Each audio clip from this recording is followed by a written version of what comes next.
Hi, கணக்குனா கஷ்டம்னு ஒரு நினைப்பு இருக்கா? அதெல்லாம் ஒண்ணுமே இல்ல. இன்னைக்கு பாருங்க, லீனியர் ஈக்குவேஷன்ஸ எவ்ளோ ஈஸியா கத்துக்க போறோம்னு. வாங்க உள்ள போலாம். கணக்கு புக்ல எப்ப பார்த்தாலும் இந்த எக்ஸ் வந்து நிக்குமே, அது உண்மையில என்ன, எதுக்கு வருதுன்னு மண்ட குழம்புதா? டோன்ட் வரி, இன்னைக்கு அந்த மர்மமான எக்ஸ் பின்னாடி ஒளிஞ்சிருக்க ரகசியத்தை நாம சேர்ந்து கண்டுபிடிக்கலாம். ஓகே, ஃபர்ஸ்ட் லீனியர் ஈக்குவேஷன்னா என்னன்னு பாத்துறலாமா? ரொம்ப ரொம்ப சிம்பிள்ங்க. ஒரு லீனியர் ஈக்குவேஷன்ல நாம கண்டுபிடிக்க வேண்டிய வேல்யூ, அதாவது வேரியபிள்னு சொல்றோமே, அது ஒண்ணே ஒண்ணுதான் இருக்கும். சிம்பிளா சொல்லணும்னா, இந்த வேரியபிள்ங்கிறது ஒரு தெரியாத நம்பருக்கான ஒரு காலியிடம், ஒரு பிளேஸ் ஹோல்டர் மாதிரி. இதுதான் இதுல ரொம்ப முக்கியமான பாயிண்ட். சரி, இந்த வேரியபிள்ங்கிறத இன்னும் நல்லா புரிஞ்சுக்கணுமா? வாங்க ஒரு எக்ஸாம்பிள பாப்போம். இத பார்த்தா எல்லாம் தெளிவாயிடும். இத பாருங்க, நம்ம எக்ஸாம்பிள் x + 5 = 10. இது ஒரு ரொம்ப சிம்பிளான நேரான லீனியர் ஈக்குவேஷன். இந்த ஈக்குவேஷன்ல x தான் நம்ம ஹீரோ, அந்த வேரியபிள். அது ஒரு கேள்விக்குறி மாதிரி தான். அதுக்குள்ள என்ன நம்பர் ஒளிஞ்சிருக்குன்னு கண்டுபிடிக்கிறது தான் நம்ம வேலை. இது நிஜ வாழ்க்கையில கூட யூஸ் ஆகும்.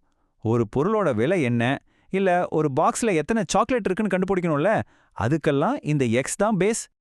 ஓகே, இப்ப நாம எல்லாரும் வெயிட் பண்ணிட்டு இருந்த பாட்டுக்கு வந்தாச்சு. இந்த எக்ஸோட வேல்யூவை ஸ்டெப் பை ஸ்டெப்பா எப்படி கண்டுபிடிக்கிறதுன்னு பார்க்கலாமா? ரொம்ப ஈஸி. இதை சால்வ் பண்ண ஒரு முக்கியமான ரூல் இருக்கு.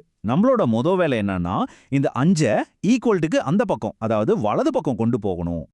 ஞாபகம் வச்சுக்கோங்க, நம்ம ஸ்டார்டிங் பாயிண்ட் x + 5 = 10. இங்கிருந்து தான் நம்ம சொல்யூஷனை ஆரம்பிக்க போறோம். இப்ப பாருங்க, ஒரு சின்ன மேஜிக் நடக்க போகுது.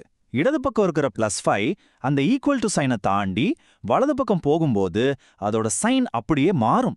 அதாவது அது -5 ஆயிடும். அப்போ நம்ம ஈக்குவேஷன் எப்படி மாறும்? x = 10 - 5. இதுதான் ரொம்ப ரொம்ப முக்கியமான ஸ்டெப். சரி, இப்ப ரொம்ப சிம்பிள். 10ல இருந்து 5 கழிச்சா என்ன வரும்? 5. அவ்வளவுதாங்க. நாம தேடிட்டு இருந்த அந்த எக்ஸோட வேல்யூ 5. பாத்தீங்களா எவ்வளோ ஈஸியா கண்டுபிடிச்சிட்டோம்? நான் எப்படி செஞ்சேன்னு பாத்தீங்கல்ல? சரி, இப்போ உங்க டர்ன். நீங்க ட்ரை பண்ண ரெடியா? உங்களுக்காக ஒரு சின்ன சேலஞ்ச். உங்களுக்கான சம் இதுதான். x + 3 = 7. நாம இப்போ கத்துக்கிட்ட அதே டெக்னிக்கை யூஸ் பண்ணி இதுல எக்ஸோட வேல்யூ என்னவா இருக்கும்னு கொஞ்சம் யோசிச்சு பாருங்க. யோசிச்சிட்டீங்களா?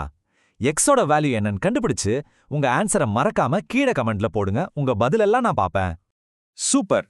இப்போ உங்களுக்கு ஒரு வேரியபிள் வர்ற ஈக்குவேஷனை எப்படி சால்வ் பண்ணணும்னு நல்லாவே தெரிஞ்சிருச்சு. ஆனா ஒரு செகண்ட் யோசிங்க. இதுல x கூடவே y அப்படின்னு இன்னொரு வேரியபிள் வந்து நின்னா என்ன ஆகும்? அப்போ அந்த சம்மை எப்படி நம்ம சால்வ் பண்ணுவோம்? இதுதான் அடுத்த லெவல். அத பத்தி யோசிச்சு பாருங்க.